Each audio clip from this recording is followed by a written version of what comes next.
Welcome to ABC campus. आज हम past exam का एक क्वेश्चन कर रहे हैं स्प्रिंग 2020 की अटैम्प्ट से। इसमें IS-12 इनकम टैक्सेस का मेन इम्पैक्ट है और हमें फाइनेंशियल स्टेटमेंट्स में स्टेटमेंट ऑफ कम्प्रिहेंसिव इनकम भी डेवलप करनी है। क्वेश्चन का टाइटल है मिंट लेमनेड लिमिटेड। 20 मार्क्स का ये क्वेश्चन है। क्वेश्चन का डाटा ये है कि following balances have been extracted from the trial balance of mint lemonade limited. तो हमें कुछ जो बैलेंसेस दिए हुए हैं उसमें trade receivable, capital work in progress, allowance for bad debts, और क्योंकि ईयर एंड हमारा दिसंबर है तो अलाउंस फॉर बैड डेट का ओपनिंग बैलेंस गिवन है। Sales, cost of good sold, research and development, dividend receivable, administrative expenses, selling and distribution expenses, finance cost, dividend income, capital gain and other income. So ये सब basically other income ही हैं। इसके बाद है while finalizing the financial statement of MLL the following issues have been noted. Trade receivables include a balance of rupees 40 million which needs to be return off, तो ये selling expense में adjustment होगी। MLL maintain the provision for doubtful debt at 5% of trade receivable, ये भी हमें selling and distribution expense में adjustment करनी पड़ेगी। फिर है capital work in progress includes interest cost of rupees 84 million on specifically acquired bank loan during the year. However, interest of rupees 16 million earned by investing surplus funds available from bank loan has been included in other income. जब इस पर IS-23 की अगर implication देखें तो जो interest income आपको related आ रही होती है स्पेसिफिक लोन पे, तो वो उसकी बोरिंग कॉस्ट जो हमारी इनकर्ड होती है उसमें से हमें लेस करके कैपिटलाइज करनी चाहिए, तो इसको प्रॉफिट और लॉस में अदर इनकम के तौर पे रिकग्नाइज नहीं करेंगे। This adjustment would be in other income. Research and development represents the cost incurred for a new product, तो रिसर्च एंड डेवलपमेंट से रिलेटेड भी टिपिकल एडजस्टमेंट होगी कि कुछ अमाउंट हमने एक्सपेंस बनानी होगी, कुछ कैपिटलाइज होगी, और फिर अगर कंप्लीट हो चुका है तो उसकी अमाउंटाइजेशन को देखेंगे। फोर्थ एडजस्टमेंट है कि tax depreciation for the year ended 31 December 2019 exceeded accounting depreciation already recorded in books by rupees 200 million, तो ये हमें टैक्सेशन में करंट टैक्स और डेफर टैक्स में रेलिवेंट इंफॉर्मेशन है। फिफ्थ इंफॉर्मेशन है कि office building of ML had net book value of rupees 900 million on 31 December 2018 with remaining useful life of 12 years. During 2019, MLL decided to opt revaluation model for its building. Consequently, fair value of building at start of 2019 was determined at rupees 1200 million. Such revaluation has not yet been accounted for. तो जब हम revaluation का impact incorporate करेंगे तो definitely there would be impact of depreciation as well, क्योंकि revaluation साल के शुरू में हो रही है तो उसको भी कंसीडर करेंगे। Depreciation on office building under cost model has already been recorded in the book, तो कॉस्ट के हिसाब से डेप्रिसिएशन ऑलरेडी रिकॉर्ड हो चुकी है, एक्स्ट्रा डेप्रिसिएशन हमें रिकॉर्ड करनी होगी। And this is office building, तो एडमिन एक्सपेंसेस के अंदर एडजस्टमेंट जाएगी।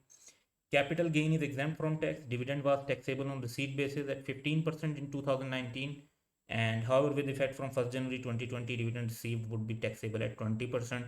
तो डिविडेंड का रेट जो है वो चेंज हो रहा है, और डिविडेंड इनकम में से कुछ जो है क्योंकि वो रिसीट बेसिस पर टैक्स हो रही है, तो कुछ जो करंट ईयर में रिसीट हो रही है और कुछ नेक्स्ट ईयर में रिसीट होनी होगी, because above there is a balance of dividend receivable.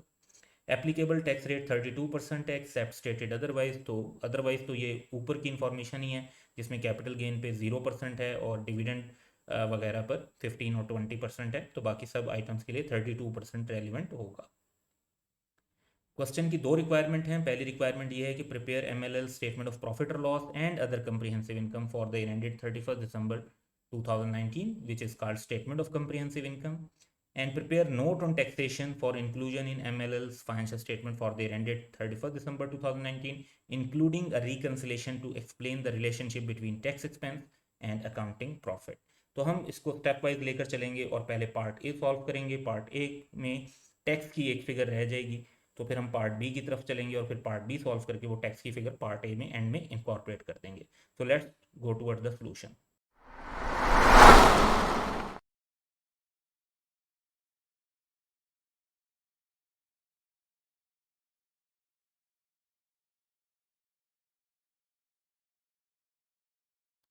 तो पार्ट ए को हम डेवलप करते हैं। तो answer of part A, entity का नाम हम लिख देंगे mint laminate limited, statement of comprehensive income for the year ended 31 December 2019। हमारे पास जो फिगर्स हैं वो रुपीज़ इन मिलियन में हैं, तो वो रिफ्लेक्ट करेंगे, और टिपिकल एक जो हमारा फॉर्मेट बनेगा जो आइटम्स हमारे सामने हैं उनकी बेस पर वो डेवलप कर लेते हैं। So there would be sales, उसमें से हम कॉस्ट ऑफ सेल्स लेस करेंगे तो हमारे पास ग्रॉस प्रॉफिट आ जाएगा। उसमें से एडमिन एक्सपेंसेस और सेलिंग एक्सपेंसेस लेस करेंगे तो ऑपरेटिंग प्रॉफिट आएगा, जिसमें से फाइनेंस कॉस्ट को लेस करेंगे, अदर इनकम को हम ऐड कर देंगे, we would get profit before tax. और उसमें से हमें टैक्स लेस करना होगा तो हमारे पास प्रॉफिट फॉर द ईयर या प्रॉफिट आफ्टर टैक्स की फिगर आ जाएगी। ये हमारी एक मेन फिगर होगी। इसके बाद क्योंकि रिवैल्यूएशन भी है ड्यूरिंग द ईयर जिसको इनकॉर्पोरेट करना है, प्रॉपर्टी 900 से आपकी 1200 की हो रही है, तो definitely there would be gain on revaluation, तो उसको भी हम इनकॉर्पोरेट करेंगे अदर कम्प्रीहेंसिव इनकम में, उसका रिवैल्यूएशन सरप्लस आ जाएगा। और उससे रिलेटेड क्योंकि टैक्सेशन भी आएगी तो definitely there would be deferred tax rising from that, क्योंकि टैक्स अथॉरिटीज़ जो हैं वो रिवैल्यूएशन को कंसीडर नहीं करते हैं, तो net of deferred tax show करेंगे। And then we would get figure of finally total comprehensive income, जो हमारा फाइनल रिजल्ट होगा इस स्टेटमेंट का। तो क्वेश्चन के डाटा की तरफ चलते हैं और स्टेप वाइज जो हमारे पास फिगर्स हैं उनको इनकॉर्पोरेट करते हैं।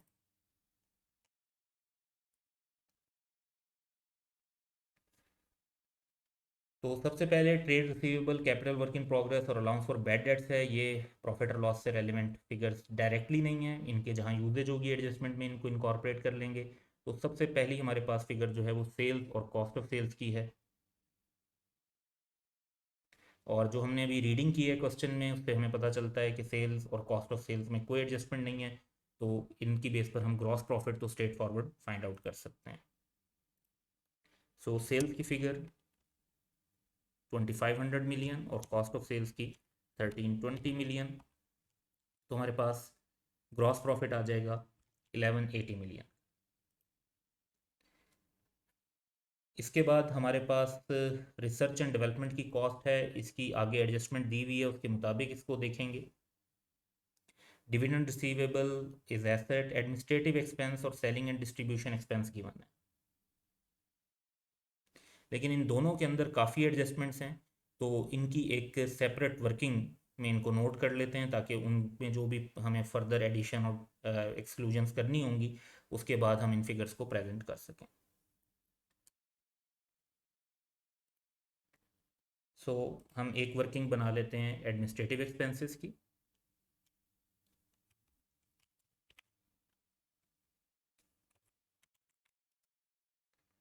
और इसमें जो अमाउंट हमें ट्रायल बैलेंस में गिवन है वो लिख लेते हैं 302 मिलियन, और एक वर्किंग हम बना लेंगे सेलिंग एक्सपेंसेस की।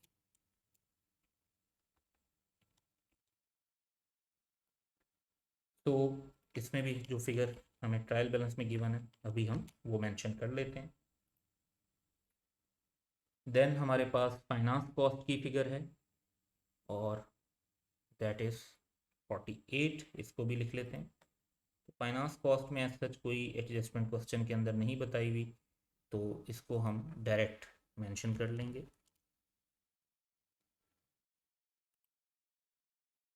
देन जो ये सारी अमाउंट्स हैं, dividend income, capital gain and other income,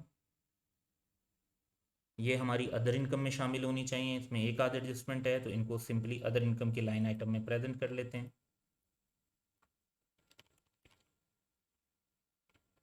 और भी इसमें क्योंकि जो एक एडजस्टमेंट आएगी उसके बाद इसकी फाइनल फिगर लिखेंगे।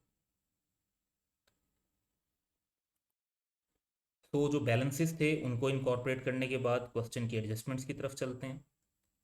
सबसे पहले first information, trade receivables include a balance of rupees 40 million which needs to be written off. MLL maintains a provision for doubtful debts at 5% of trade receivable. अब यहाँ पर जो हमें ओपनिंग अलाउंस नज़र आ रहा है दैट इज़ 44, और 40 के बैड डेट रिकग्नाइज करने और 5% पे हमने अलाउंस को, प्रोविजन को मेंटेन करना है। तो फर्स्ट इंफॉर्मेशन की बेस पर जो इम्पैक्ट है वो लेते हैं। So bad and doubtful debts का जो एडजस्टमेंट है वो सेलिंग एंड डिस्ट्रीब्यूशन एक्सपेंस में अप्रोप्रिएट रहती है। तो बैड डेट एक्सपेंस 40 मिलियन और डाउटफुल डेट्स भी कैलकुलेट कर लेते हैं। तो हमारे पास 1200 के रिसीवेबल्स हैं एज गिवन इन क्वेश्चन, और उसमें से 40 का जब हम बैड डेट निकाल देंगे और उसका 5% लेंगे, माइनस कर देंगे ओपनिंग अलाउंस ऑफ 44। तो रिसीवेबल माइनस बैड डेट का 5% लेंगे, क्लोजिंग अलाउंस की वैल्यू आ जाएगी, उसमें से ओपनिंग अलाउंस माइनस किया हमने, तो हमें ये नज़र आ रहा है कि हमारा जो अलाउंस है उसमें टोटल इंक्रीज आया है 14 का। तो ये हमने रिकॉर्ड कर लिया। सेकेंड एडजस्टमेंट की तरफ चलते हैं। Capital work in progress include interest cost of rupees 84 million on specifically acquired bank loan. That is correct. इसमें कोई adjustment की ज़रूरत नहीं है. Although it would affect the taxation adjustment क्योंकि borrowing cost जो है allowed है when incurred. However, interest of rupees 16 million earned by investing surplus funds available from the bank loan has been included in other income. इनको other income में शामिल नहीं होना चाहिए था, जो हमने बोरिंग कॉस्ट की अप्लाई की है उसमें से इन्हें लेस होना चाहिए था। तो हम इसको जो 16 मिलियन की अमाउंट अदर इनकम में शामिल है उसे अदर इनकम में से एक्सक्लूड कर देंगे।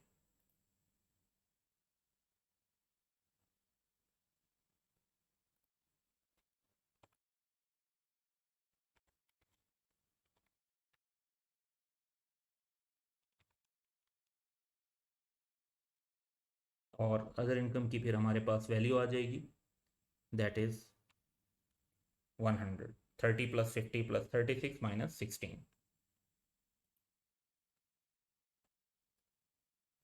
थर्ड इंफॉर्मेशन हमारे पास है रिसर्च एंड डेवलपमेंट से रिलेटेड।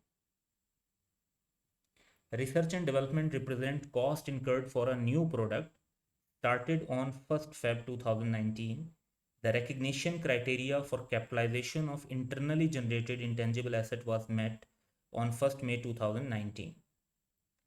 ओके, तो रिसर्च एंड डेवलपमेंट जो है आपने शुरू की 1st फेब को और रिकग्निशन क्राइटेरिया आपका मीट हुआ 1st मई को। तो Feb, March and April 3 months ऐसे थे जिसमें आपका क्राइटेरिया मीट नहीं हो रहा था, तो आपको 3 मंथ्स की जो अमाउंट होगी उसको एक्सपेंस बनाना होगा।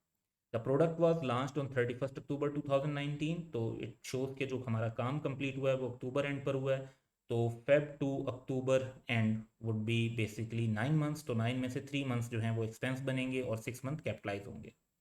It is estimated that the useful life of new product will be 5 years. It may be assumed that all cost accrued evenly over the period.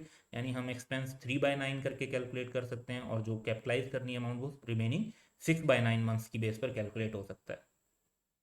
Research and development cost is allowed as tax deduction over 10 years. ये tax के अंदर हम इस figure का impact लेंगे। तो इसका अभी हम जो इम्पैक्ट है हमारा प्रॉफिट और लॉस पे वो इनकॉर्पोरेट कर लेते हैं।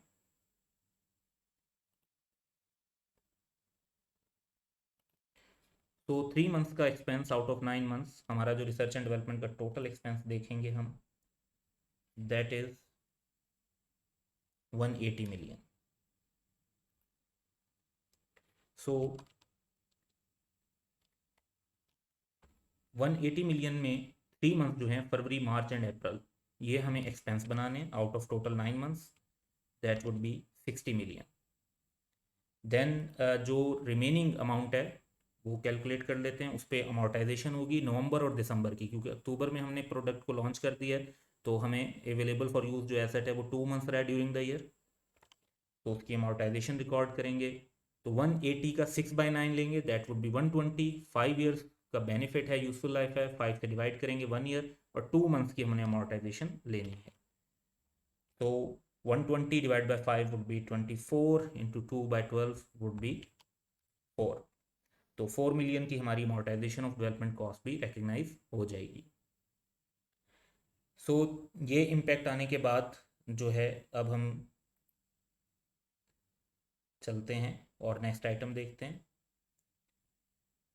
नेक्स्ट आइटम फोर्थ है जिसमें बताया हुआ है कि tax depreciation for the year ended 31 December 2019 exceeded accounting depreciation already recorded in books by rupees 200 million।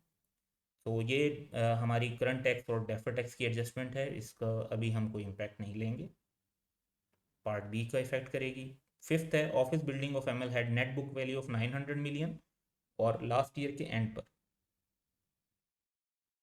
with remaining useful life of 12 years. During 2019, MLL decided to opt revaluation model for its building और start of 2019, यानी almost जब 900 million closing value थी उसी की base पे was determined at rupees 1200 million. Such revaluation has not yet been accounted for. Depreciation on office building under cost model has already been recorded. जो extra amount है 900 million से 1200 million की, उसके ऊपर आपने इफेक्ट नहीं लिया। रिवेल्यूशन टैक्सेबल प्रॉफिट को अफेक्ट नहीं करती, तो उस पर हमें डेफर टैक्स राइज हो जाएगा। अफेक्ट करती होती तो करंट टैक्स राइज हो जाता। सो हम बेसिकली इस पे कैलकुलेशन करेंगे, और एक तो हमें गेन ऑन रिवेल्यूशन रिकॉर्ड करना है। तो हमारा जो गेन ऑन रिवेल्यूशन है दैट वुड बी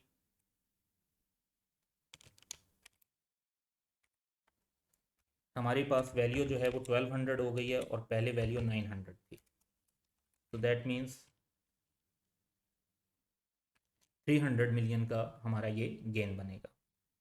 अब इस एक्स्ट्रा 300 पर हमें डेप्रिसिएशन भी रिकॉर्ड करनी होगी, तो additional depreciation on building 300 divide by 12 years, क्योंकि रिमेनिंग यूजफुल लाइफ 12 ईयर्स है, दैट वुड बी 25। नेक्स्ट जो आइटम्स हैं उसमें टैक्स से रिलेटेड बताया हुआ है कि कौन सी इनकम एग्जाम्प्ट है, और dividend pay different rates apply होने हैं, और एप्लीकेबल टैक्स रेट 32% है। तो पार्ट ए अदर देन टैक्स हमारा यहाँ पे कंक्लूड होना चाहिए, तो हम उसकी कंक्लूजन की तरफ चलते हैं।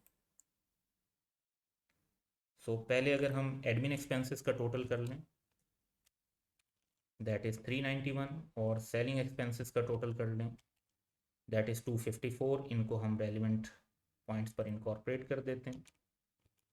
Admin expenses 391, selling and distribution expense 254। तो हमारे पास ऑपरेटिंग प्रॉफिट आ जाएगा 535 का। इसमें से फाइनेंस कॉस्ट लेस करेंगे और अदर इनकम ऐड करेंगे, तो हमारे पास प्रॉफिट बिफोर टैक्स आ जाएगा 587 का। ये हमारे लिए इम्पॉर्टेंट फिगर है, क्योंकि हमारी जो सेकंड पार्ट है टैक्सेशन, उसमें हमारे लिए अकाउंटिंग प्रॉफिट की फ़िगर यही होगी, और जो बाकी फ़िगर्स हैं वो हम तब फाइनलाइज कर सकेंगे जब हम टैक्स की फ़िगर को फाइंड आउट कर लेंगे। सो अब इस प्रॉफिट बिफोर टैक्स की फ़िगर की बेस पर हम पार्ट बी की तरफ चलते हैं, और पार्ट बी का बेसिक फॉर्मेट बनाने के बाद हम जो क्वेश्चन का डाटा होगा उसको एक मरतबा दोबारा पूरा थ्रू आउट रिव्यू करेंगे और पार्ट बी को सॉल्व करेंगे। तो पार्ट बी के अंदर हम आंसर स्टार्ट करते हैं। एंटिटी का नाम है मिंट लेमोनेड लिमिटेड, और हम इसके notes to the financial statements बना रहे हैं for the year ended 31 December 2019। तो जो हमें नोट डेवलप करना है उसमें हमारा जो नोट है that is of tax expense, और इसमें हमने करंट टैक्स और डेफर टैक्स को रिफ्लेक्ट करना है। और अपार्ट फ्रॉम दैट इस नोट के पार्ट के तौर पर ही हमने एक टैक्स रिकन्सिलेशन भी बनानी है, जो कि रिफ्लेक्ट करेगी relationship between tax expense and accounting profit. तो हम टैक्स एट एप्लीकेबल रेट लेंगे और उसको फिर रिकनसाइल करेंगे विद टैक्स एक्सपेंस, जो कि हमने ऊपर कैलकुलेट किया होगा। सो बेस्ड ऑन दिस हम एक सिंपल ये कैलकुलेशन कर सकते हैं कि 587 के प्रॉफिट पे 32% का जो एप्लीकेबल रेट है इट शुड बी 187.84, और ये हमारे टैक्स एक्सपेंस के साथ रिकनसाइल होना चाहिए। सो टैक्स एक्सपेंस के साथ इसको रिकनसाइल कर देंगे, और अब इंफॉर्मेशन वन बाय वन देखते हैं। तो फर्स्ट इम्पैक्ट हमें ये बताया हुआ है कि ट्रेड रिसीवेबल्स में हमने जो बैड डेट रिकग्नाइज किए हैं, so as per tax laws only write off are allowed as deduction. तो राइट ऑफ को तो टैक्स वाले मानते हैं, लेकिन ऑब्वियसली वो डाउटफुल डेट्स को नहीं मानते होंगे। तो हमने डाउटफुल डेट्स का जो एक्सपेंस रिकग्नाइज किया हुआ है उसको देखते हैं। हमने डाउटफुल डेट का एक्सपेंस 14 का रिकग्नाइज किया है, तो इस पर कैलकुलेशन कर लेते हैं। एक वर्किंग हमारी बनेगी करंट टैक्स की,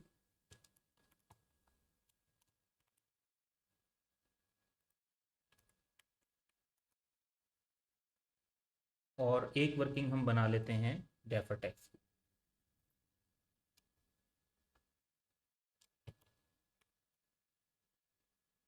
तो करंट टैक्स में हमारा जो स्टार्ट होगा वो अकाउंटिंग प्रॉफिट के साथ होगा, जो हमने पार्ट ए में कैलकुलेट किया है, that is 587 million profit before tax. और डाउटफुल डेट्स को क्योंकि टैक्स वाले नहीं मानते तो इसको हम ऐड बैक कर देंगे।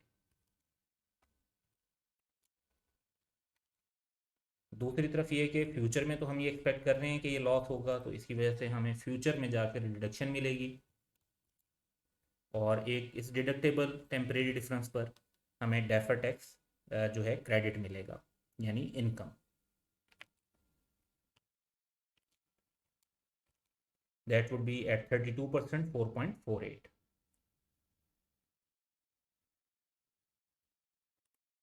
नेक्स्ट आइटम है कैपिटल वर्क इन प्रोग्रेस का। तो इसमें हमने इंटरेस्ट कॉस्ट जो है वो 84 मिलियन की कैपिटलाइज की हुई है, और 16 की एडजस्टमेंट हम कर चुके हैं फाइनेंशियल स्टेटमेंट्स में। तो इसका इम्पैक्ट लेते हैं। करंट टैक्स में इसका इम्पैक्ट ये होगा कि टैक्स अथॉरिटीज इसको हमें एज डिडक्शन अलाउ करेंगी। तो बेसिकली बोरिंग कॉस्ट को एक्सपेंस के तौर पर अलाउ करेंगी, और जो इंटरेस्ट इनकम है उसे हमारी इनकम में शामिल करेंगी। तो नेट इम्पैक्ट हम ले लेते हैं 84 माइनस 16 का, दैट वुड बी 68। तो हमें नेट जो है 68 की डिडक्शन मिलेगी। बट ऑब्वियसली इस पर जो हमने कैपिटलाइज किया हुआ है, हम फ्यूचर में इसे एक्सपेंस बना रहे होंगे, लेकिन टैक्स में वो एक्सपेंस अलाउ नहीं हो रहा होगा। तो फ्यूचर में जो हमें एक्सपेंस अलाउ नहीं होगा उसकी वजह से हमें ज़्यादा टैक्स देना पड़ेगा। एक टैक्सेबल टेम्परेरी डिफरेंस राइज हो रहा है, और इस पर हमें 32% टैक्स के मतलब है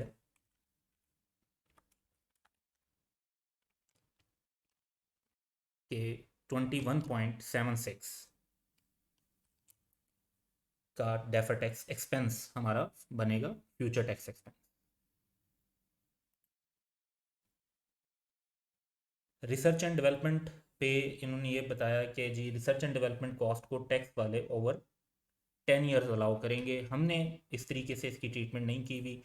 अगर हम डिस्कस करें तो हमने 60 का एक्सपेंस बनाया है और 4 की अमोर्टाइजेशन रिकग्नाइज की है आउट ऑफ टोटल 180। तो जो हमारे एक्सपेंसेस हैं, रिसर्च का एक्सपेंस और अमोर्टाइजेशन का एक्सपेंस, इन्हें टैक्स वाले अलाउ नहीं करेंगे। उसके बजाय वो अपने हिसाब से 10 ईयर्स के ऊपर अमोर्टाइजेशन को अलाउ कर रहे होंगे। तो इसका इम्पैक्ट करंट टैक्स में और डेफर टैक्स में इनकॉर्पोरेट कर लेते हैं। सो करंट टैक्स में पहला इम्पैक्ट तो ये है कि जो हमारा रिसर्च एंड डेवलपमेंट का एक्सपेंस है एज पर अकाउंटिंग वो ऐड बैक हो जाएगा, और हमारी जो अमोर्टाइजेशन है वो भी ऐड बैक हो जाएगी, क्योंकि टैक्स अथॉरिटीज़ इनको नहीं मानती, और वो डिडक्शन के तौर पर अलाउ करेंगे जो टैक्स के मुताबिक अमोर्टाइजेशन बनती है।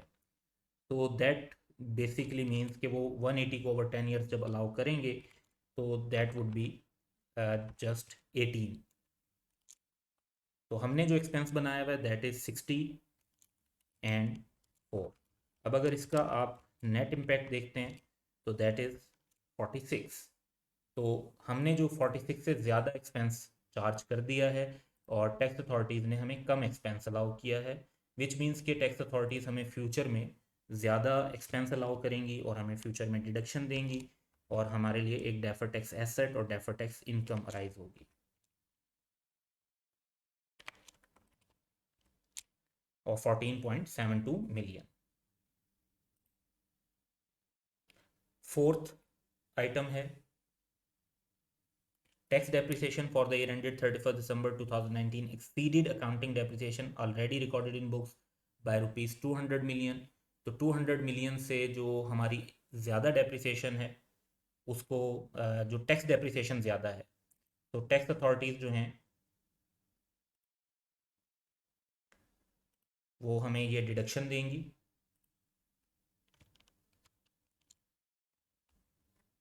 ऑफ 200। और ऑब्वियसली अभी अगर हमने ज़्यादा टैक्स डेप्रिसिएशन क्लेम कर ली है तो फ्यूचर में हम उसे क्लेम नहीं कर पाएंगे, तो हमारा एक टैक्स पे करना पड़ेगा। तो इसकी वजह से हमें एक additional taxable temporary difference face करना पड़ेगा, and that would cost us future tax payment of 64 million.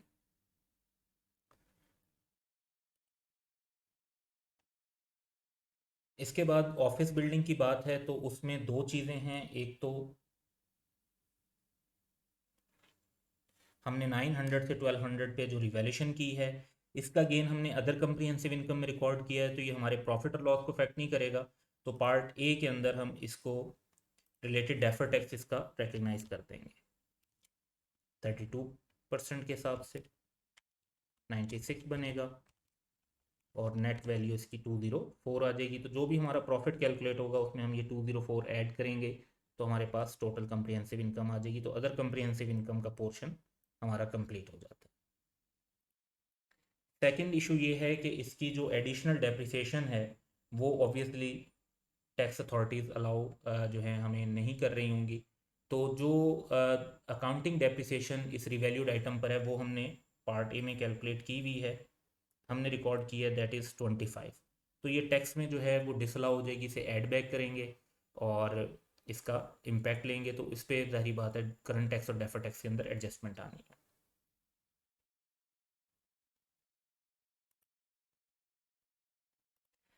Current tax में ये क्योंकि टैक्सेबल प्रॉफिट के लिए अलाउड नहीं होगा तो ये ऐड बैक हो जाएगी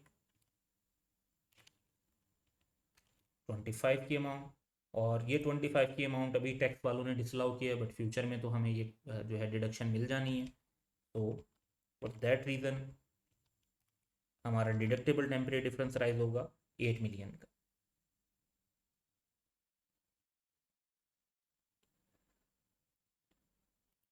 ये अप्रॉक्सीमेट अमाउंट है। अच्छा, इसके बाद जो है हम बात करते हैं कैपिटल गेन की। तो कैपिटल गेन जो है वो एग्जेम्प्ट है। तो जो इनकम एग्जेम्प्ट होती है उसका इम्पैक्ट हमारा एक तो करंट टैक्स पर आएगा कि हमें इस पे करंट टैक्स नहीं पे करना पड़ेगा, तो ये हमारी इनकम में से एक्सक्लूड हो जाएगी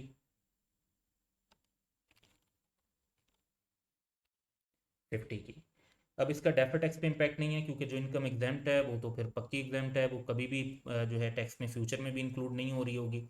तो इसको हम फिर जो है अपनी रिकन्सिलेशन के अंदर इनकॉर्पोरेट करेंगे। तो रिकन्सिलेशन के अंदर इनकॉर्पोरेट करते हैं एग्जेम्प्ट जो कैपिटल गेन है 32% के हिसाब से 16 मिलियन का इम्पैक्ट होगा। उसके बाद ये है कि dividend was taxable on receipt basis at 15% in 2019। अब यहाँ पर ये एक इम्पॉर्टेंट बात है कि ऊपर के बैलेंसेस को अगर आप देखें तो हमारी डिविडेंड इनकम 30 है और डिविडेंड रिसीवेबल 10 है। इसका मतलब है कि 30 में से 20 हमें रिसीव हो गई है और 10 की फ्यूचर में रिसीव होगी। तो जो हमारी इनकम है वो उसका रेट डिफरेंट है, चाहे वो करंट ईयर की टैक्सेशन है चाहे वो फ्यूचर ईयर की टैक्सेशन है। तो इसमें हमने इस बात का ख्याल रखना है कि टोटल 30 में से 20 रिसीव हो चुकी है और 10 की नेक्स्ट ईयर में रिसीव होनी है। सो नेक्स्ट ईयर में जो रिसीव होनी है उसका रेट 20% होगा। तो डिविडेंड के इम्पैक्ट्स को इनकॉर्पोरेट करते हैं। फर्स्ट इम्पैक्ट तो ये है कि इसको हम अपने टैक्सेबल प्रॉफिट की नॉर्मल कैलकुलेशन से एक्सक्लूड कर देंगे क्योंकि इसने डिफरेंट रेट पर टैक्स होना। टोटल 30। अब इसमें से जो हम एक कैलकुलेशन बना लेते हैं करंट टैक्स की। तो जो 20 है वो तो सेम ईयर में हमारी टैक्स हो रही है, ऑल्दो उस पे रेट 15% होगा, 20 इंटू 15%, दैट वुड बी 3। जो नेक्स्ट ईयर में हमें रिसीव होनी है that is related to dividend receivable, उस पे हमें 20% रेलिवेंट टैक्स होगा, टैक्स देना पड़ेगा। तो ये टैक्सेबल टेम्परेरी डिफरेंस है अमाउंट ऑफ 2। सो अब जो रेट का डिफरेंशियल है उसकी वजह से हमारी रिकन्सिलेशन पर भी इम्पैक्ट आएगा। जो हमारा 2019 का डिविडेंड है उस पर जो हमारा डिफरेंस है वो 32 के बजाय 15% लग रहा है। तो 17% ऑफ ₹20 मिलियन हम लेंगे, दैट वुड बी 3.4 इम्पैक्ट। और जो नेक्स्ट ईयर से रिलेटेड है 2020 में जो हमें रिसीट हो रहा होगा वो डिफरेंस जो है वो 12% का है, 32 माइनस 20%, और 10 मिलियन के अमाउंट पर है तो दैट वुड बी 1.2। तो हमारा जो टैक्स एक्सपेंस है वो आइडियली अब रिकनसाइल होकर आना चाहिए 167.24, जो कि हमारा करंट और डेफर टैक्स मिलाकर बनेगा। तो अभी तक हमारी कैलकुलेशन फाइनलाइज नहीं हुई, तो हम कैलकुलेशंस को फाइनलाइज कर लेते हैं, क्योंकि क्वेश्चन के अंदर जो हमारे सारे आइटम थे वो कंप्लीट हो चुके हैं और 32% रेट को हम ऑलरेडी हर जगह पर यूज़ कर रहे हैं। सो करंट टैक्स के लिए हम टोटल कर लेते हैं अपनी इनकम्स का। 324 ये हमारी वैल्यू आ रही है। डिविडेंड इनकम इसमें से सेपरेट हम कर चुके हैं, तो this would be can be called as taxable business income. तो बिजनेस इनकम के ऊपर जो हमारा टैक्स लगेगा 324 की इस अमाउंट पर, दैट वुड बी 32% एंड 103.68। तो टोटल हमारा जो करंट टैक्स बन जाता है दैट इज़ 106.68। इसे हम ऊपर भी अपनी एक्सपेंस में मेंशन कर देंगे।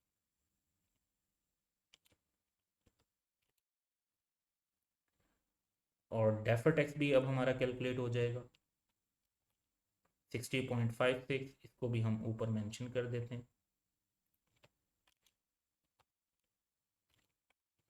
टोटल हमारा बन रहा है 167.24 और ये रिकनसाइल भी हो रहा है, यानी करंट एंड डेफर टैक्स का टोटल हमारी रिकनसिलेशन में भी मैच हो रहा है।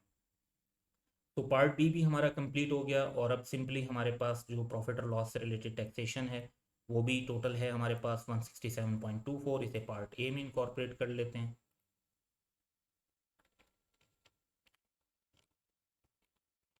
तो हमारे पास profit for the year after tax आ जाएगा 419.76। इसमें अदर कंप्रिहेंसिव इनकम ऐड करेंगे तो टोटल कंप्रिहेंसिव इनकम हमारे पास आ जाती है 623.76।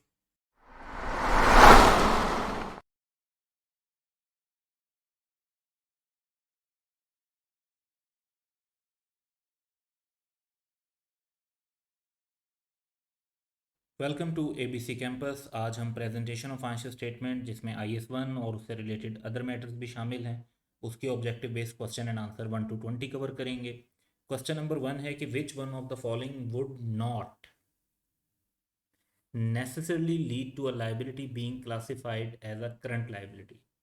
तो पहला तो है कि liability is expected to be settled in the course of entity's normal operating cycle. ये IS-1 का जो पैरा 69 है उसमें मेंशन है। फिर है liability has Ryzen during the current accounting period. अच्छा, करंट अकाउंटिंग पीरियड में अगर आप लॉन्ग टर्म लोन ले लेते हैं तो वो नॉन करंट लाइबिलिटी हो जाएगी, और अगर आप शॉर्ट टर्म लोन ले लेते हैं तो वो करंट लाइबिलिटी हो जाएगी। तो ये कोई लाजमी क्राइटेरिया नहीं है, ये आंसर होगा।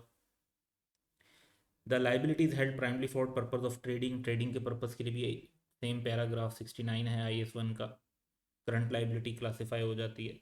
The liability is due to be settled within 12 month after the end of reporting period. ये भी एक क्राइटेरिया जो IS-1 के पैरा 69 में मेंशन है। तो अगर हम बात करते हैं तो फैक्ट कि एक लाइबिलिटी करंट पीरियड में राइज हुई है तो वो उसको करंट लाइबिलिटी नहीं बनाता। लॉन्ग टर्म लोन लेंगे तो नॉन करंट लाइबिलिटी भी बन सकती है। जो बाकी तीनों आइटम्स हैं वो basically classification as current liability का क्राइटेरिया IS-1 के पैरा 69 में मेंशन है। अच्छा, अब क्या आपको पैराज याद होने चाहिए? डेफिनेटली आपको याद करने की ज़रूरत नहीं है, हम वीडियो में सिर्फ इसलिए शामिल कर रहे हैं ताकि अगर आप चेक करना चाहें रेफरेंस तो वहाँ से चेक कर सकें। एग्ज़ाम में अगर आप ओरिजिनल IFRS लेकर जाते हैं तो आपको ये एडवांटेज होता है कि आप किसी भी स्टेटमेंट के बारे में चेक कर सकते हैं कि वो उस पैराग्राफ से रिलेट करती है या नहीं। तो वो एक एडवांटेज आप वहाँ से यूज़ कर सकते हैं। अदरवाइज़ ये सारी बातें स्टडी टेक्स्ट में भी मेंशन है, और वहाँ से पढ़कर अगर एक जनरल सेंस आपके जहन में है कि क्या क्राइटेरियाज होते हैं और कौन सी चीज़ें नहीं होती, तो उसकी बेस पर भी ये जो ऑब्जेक्टिव बेस्ड क्वेश्चन हैं ये आंसर हो सकते हैं। तो ऑप्शन बी हमारा करेक्ट है। नेक्स्ट देखते हैं। क्वेश्चन 2 है कि which one of the following would be shown in the other comprehensive income section of the statement of profit और loss and other comprehensive income. तो इसमें से अदर कंप्रिहेंसिव इनकम में क्या शो होगा? रिवैल्यूएशन गेन जो है इन्वेस्टमेंट प्रॉपर्टी पर, ये तो प्रॉफिट और लॉस में शो होता है।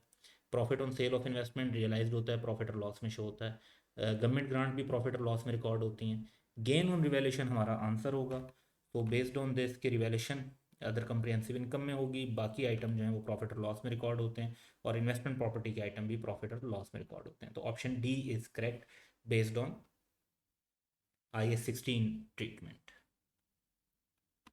क्वेश्चन 3 देखते हैं।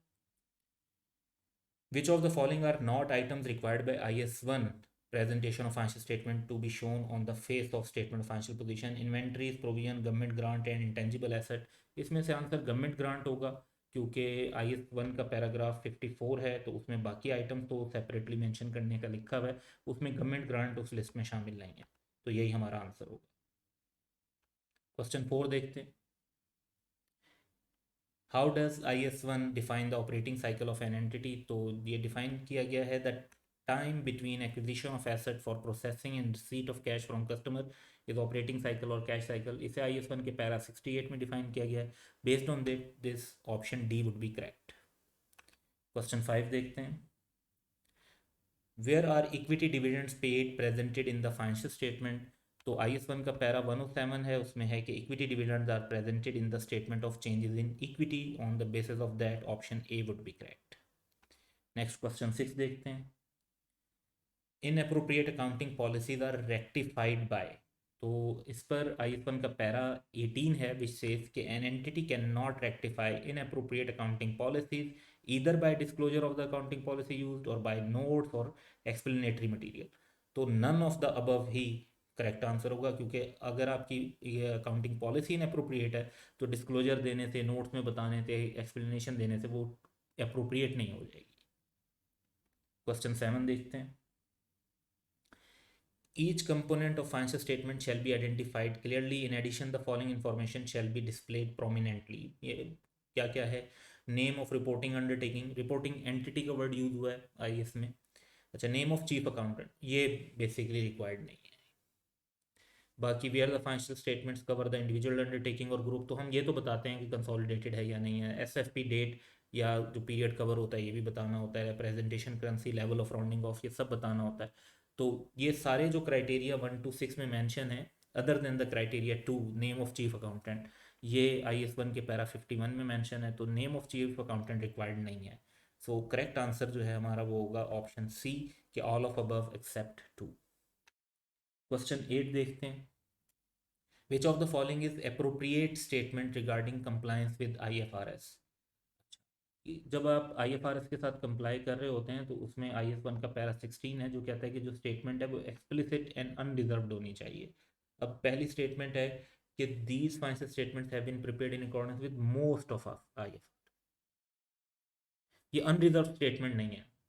अच्छा, दूसरा है these financial statement have been prepared in accordance with all IFRS except IS 8 and 2। तो या तो आप सारे IFRS फॉलो करते हैं तो फिर आप कंप्लायंस कह सकते हैं, क्लेम कर सकते हैं, वरना नहीं। These financial statement have been prepared in accordance with IFRS। अब ये देखें, इसमें कोई नहीं, एक्सेप्ट नहीं है, मोस्ट नहीं है, मैनी नहीं है, क्लियर बात है, ये हमारा आंसर होगा। लास्ट वन है these financial statement have been prepared in accordance with selected IFRS, तो ये भी गलत है। यानी आप तमाम IFRS फॉलो कर रहे होते हैं, एक्सप्लिसिट स्टेटमेंट और अनरिजर्व स्टेटमेंट आपकी होनी चाहिए, तो वो करेक्ट होगी। क्वेश्चन 9 देखते हैं। An entity's year end is June 30, 2019 when it has a long term loan due on Feb 29, 2020, यानी अब से तकरीबन 8 मंथ्स के बाद, जो ईयर एंड है उससे 8 मंथ्स के बाद। The loan is refinanced on July 20, year end के 20 डेज के बाद, and now it will be repaid on April 30, 2025। तो आपको 5-6 साल का आगे का टाइम मिल रहा है। तो क्या इसको करंट लाइबिलिटी के तौर पे प्रेजेंट करें या नॉन करंट लाइबिलिटी के तौर पे प्रेजेंट करें? इक्विटी और कंटीजेंट लाइबिलिटी तो डेफिनेटली इनकरेक्ट है। तो इसमें कॉन्सेप्ट ये है कि रीफाइनेंसिंग या रीशेड्यूलिंग अगर ईयर एंड के बाद होती है तो उससे लाइबिलिटी की क्लासिफिकेशन चेंज नहीं होती, क्योंकि हम लाइबिलिटीज़ को प्रेजेंट कर रहे होते हैं ईयर एंड पर। तो पैरा 72 है और वो ये कहता है कि रीफाइनेंसिंग और रीशेड्यूलिंग की वजह से जो क्लासिफिकेशन को हम चेंज नहीं करेंगे जो आफ्टर द ईयर एंड हो।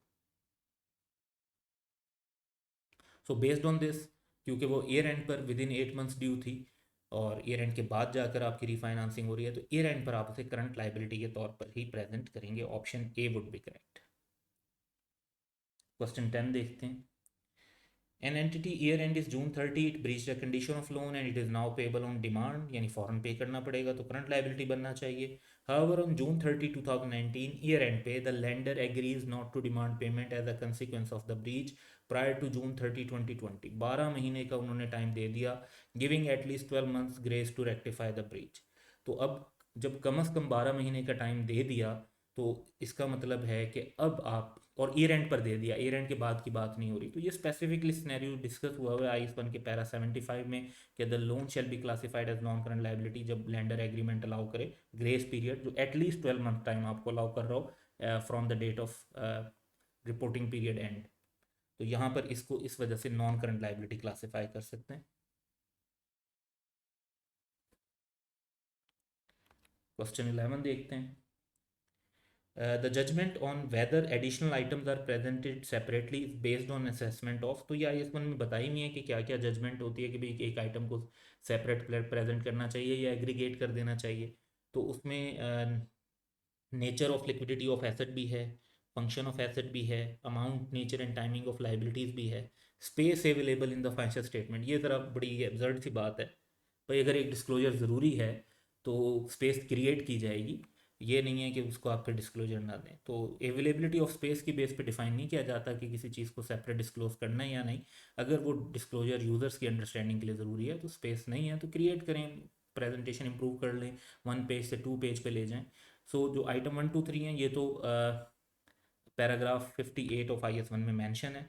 फोर्थ जो है वो मेंशन भी नहीं है और वैसे भी बड़ी अब्जर्ड बात है। So option D would be correct कि 1 2 एंड 3 वो फैक्टर्स हैं जिन्हें हम कंसीडर करेंगे और फोर्थ को कंसीडर नहीं करेंगे। क्वेश्चन 12 देखते हैं।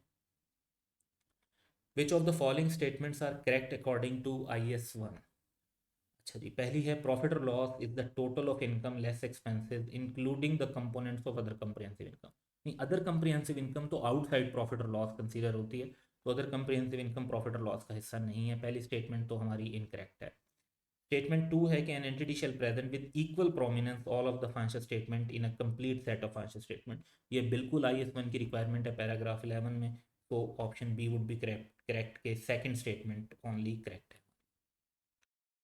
क्वेश्चन 13 देखते हैं। Which of the following statements are correct according to IS 1? All financial statements are prepared using the accrual basis of accounting. इसमें से ये बात मुकम्मल तौर पर ठीक नहीं है। उसकी वजह ये है कि स्टेटमेंट ऑफ कैश फ्लोज जो है वो एक्रूवल बेसिस पर नहीं बनती, वो कैश बेसिस पर बन रही होती है। दूसरी स्टेटमेंट है कि entity shall reclassify comparative amounts unless reclassification is impracticable. हाँ, ये IS 1 की बड़ी क्लियर रिक्वायरमेंट है पैराग्राफ 41 में। तो statement 2 is only correct, option B would be correct. Question 14 देखते हैं। Which of the following statements are correct according to IS 1? An entity need not provide a specific disclosure required by an IFRS if the information is not material. तो yes, this is correct. Measuring asset net of valuation allowance is not offsetting.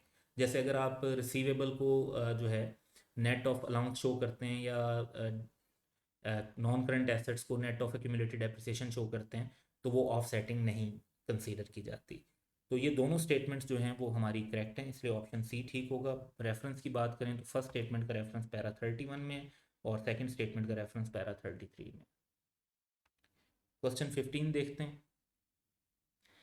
Which of the following statements are correct according to IS 1? तो पहली है statement की statement of comprehensive income में be presented as a single statement और in two statement displaying profit और loss and other comprehensive income separately. तो पहली statement भी करेक्ट है, पैराग्राफ 81A इसका रेफरेंस है।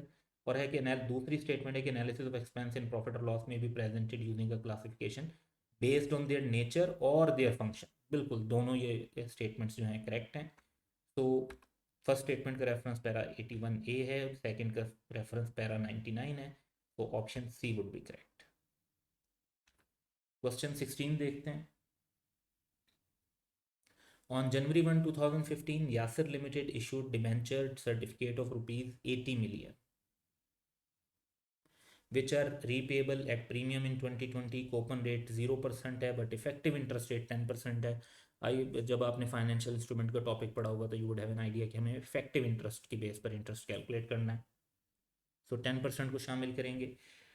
पेमेंट कोई भी नहीं हो रही, okay, due to premium payable at redemption, at which amount these debentures should be presented in the statement of financial position as at June 30, 2015 under the heading non current liability.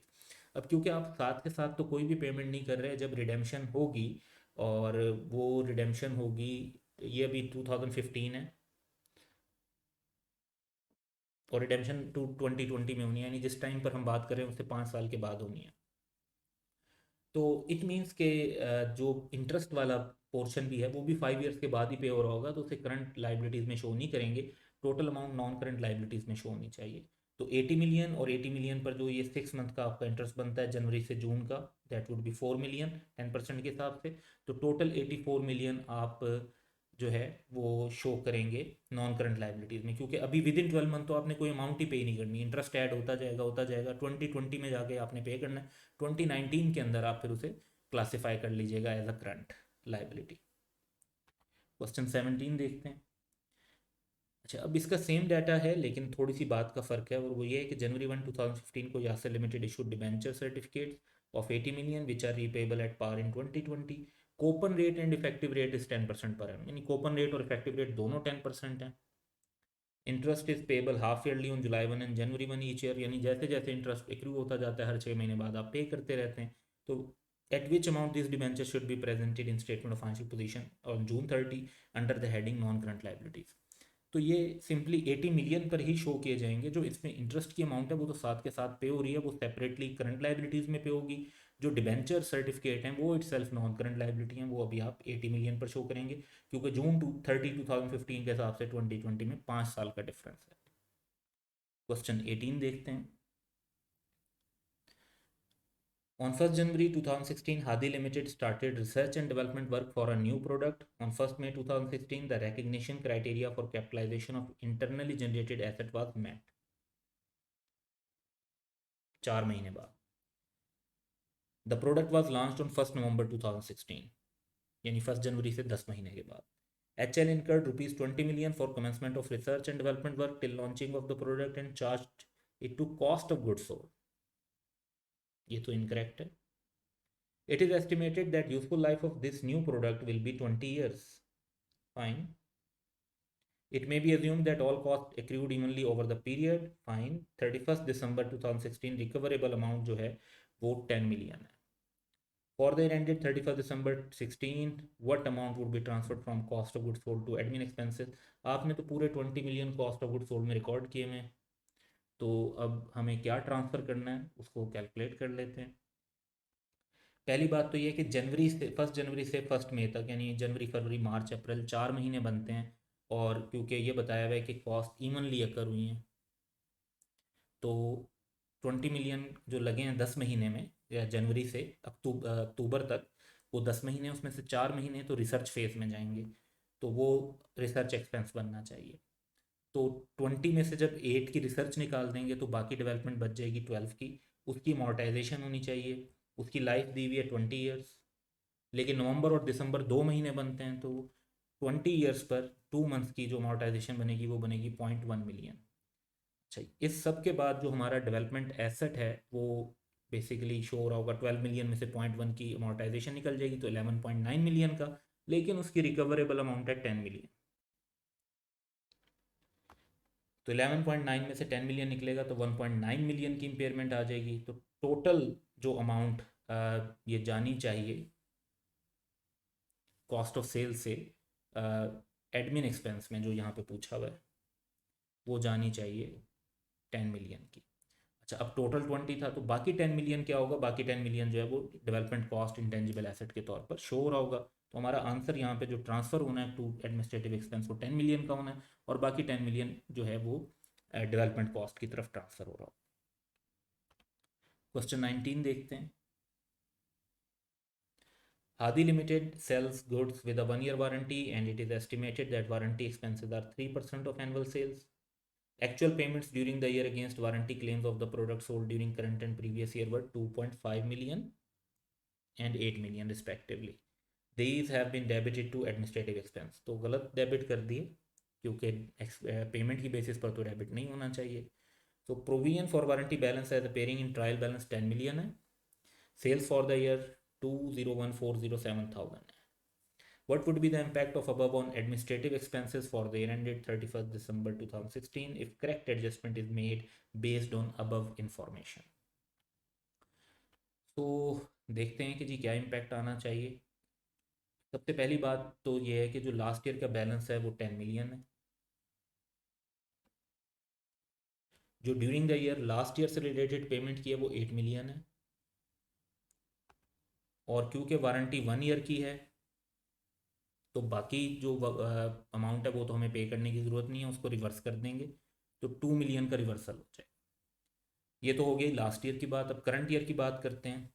तो 3% of sales लेना है। तो this year charge basically बनता है sales का 3%, 6042। इस साल की जो अमाउंट हमने पे की है वो 2.5 मिलियन की है। तो क्लोजिंग बैलेंस आ जाएगा 3542। खैर ये एक एक्स्ट्रा पॉइंट है। हमें जो करेक्ट एक्सपेंस रिकॉर्ड करना चाहिए वो बेसिकली क्या है, करेक्ट एक्सपेंस होगा कि हम ये रिकॉर्ड करें और 2 मिलियन का रिवर्सल रिकॉर्ड करें। तो 6042 माइनस 2 मिलियन जो पिछले साल वाला रिवर्स होगा, तो हमारा एक्सपेंस 4042 होना चाहिए था। गलती से जो हमने एक्सपेंस बना दिया है, वो जो पेमेंट्स की थी 8 मिलियन और 2.5 मिलियन की, उनको हमने एक्सपेंस बना दिया, दैट इज़ 10,500। तो अब ज़्यादा एक्सपेंस बना चुके हैं तो रिवर्स करना पड़ेगा 6458,000 से। तो इतने से ही हमारे एडमिन एक्सपेंस या प्रॉफिट और लॉस में जो एक्सपेंस हैं वो रिवर्स होंगे। क्वेश्चन 20 की तरफ चलते हैं। Aadi limited trial balance as at 31 December 2016 reflects the following. Capital work in progress दिया हुआ है, प्लांट एंड मशीनरी और accumulated depreciation. No depreciation has been charge in the year. Depreciation 10% पे प्रोवाइड की जाती है, straight line method, simple. Machine was purchase on 1 January 2015। अच्छा, ये ईयर 31 दिसंबर 2016 का है, तो 2 ईयर्स बैक 25 मिलियन की वो ट्रेड इन हुई थी 1 जुलाई 2016 को for a new and more sophisticated machine. तो disposal value was not recorded and the new machine was capitalized at 15 million. Being the net amount paid to supplier, trade in allowance जो है वो उसका 20 million था। तो असल में 35 पे रिकॉर्ड होनी चाहिए थी, रिकॉर्ड 15 पर कर दी। Calculate the amount of depreciation to be charge for the year ended 31 December 2016 in respect of above. अच्छा, अब पहली बात तो ये है कि इसको स्टेप वाइज चलें। तो जब भी डेप्रिसिएशन इस तरह की आए जिसमें एडिशन डिस्पोजल हो, तो 3 स्टेप में काम करना चाहिए। सबसे पहले हम एडिशन ले लेते हैं, पहले डिस्पोजल भी ले सकते हैं, पहले एडिशन हम ले लेते हैं। तो 35 मिलियन की न्यू मशीन बनती है, 1 जुलाई को ट्रेड हो रही है, 6 मंथ का टाइम है, 10% के हिसाब से डेप्रिसिएशन 1.75 मिलियन। अच्छा, जो डिस्पोज हुई है वो 25 मिलियन की है, तो उस पर इस साल में, पिछले साल को जो डेप्रिसिएशन थी हो गई, तो इस साल की जो डेप्रिसिएशन है उसकी भी जून तक की 6 मंथ की बनती है, दैट वुड बी 1.25 मिलियन। अब जो हमारे ओपनिंग एसेट्स हैं उसमें से उसको निकाल लेंगे डिस्पोजल के अलावा वालों को। तो हमारे ओपनिंग एसेट्स क्योंकि कॉस्ट पे कैलकुलेट करना है, लेकिन इसमें ये गलती, इस साल वाले 15 शामिल हुए हैं, ये माइनस कर देंगे। अब जो हमारे पास ओपनिंग एसेट्स हैं वो 305 मिलियन के हैं, और यहाँ पर हमें करेक्शन कर देनी चाहिए, तो फिर हमारी फिगर्स जो हैं वो करेक्ट हो जाती हैं। तो इसमें बेसिकली हमें ओपनिंग एसेट्स लेने हैं लेकिन डिस्पोज ऑफ के अलावा वाले। तो हम फिगर लेते हैं। तो 305 मिलियन के जो ओपनिंग एसेट्स थे वो लिए, उसमें से डिस्पोजल 25 मिलियन का अलग कर दिया क्योंकि उस पर हम ऑलरेडी डेप्रिसिएशन ले चुके हैं यहाँ पर। और 15 मिलियन जो हमने इस साल इंक्लूड किए थे वो निकाल देंगे ताकि ओपनिंग की वैल्यू आ जाए डिस्पोजल के अलावा वाले। तो वो बनती है 265 मिलियन, और इसका 10% जो डेप्रिसिएशन बनेगी that would B 26.5 million. Based on this हमारी जो टोटल डेप्रिसिएशन बनती है दैट इज़ 29.5 मिलियन। यही हमारा आंसर होगा। तो that's all for today. Have a good day.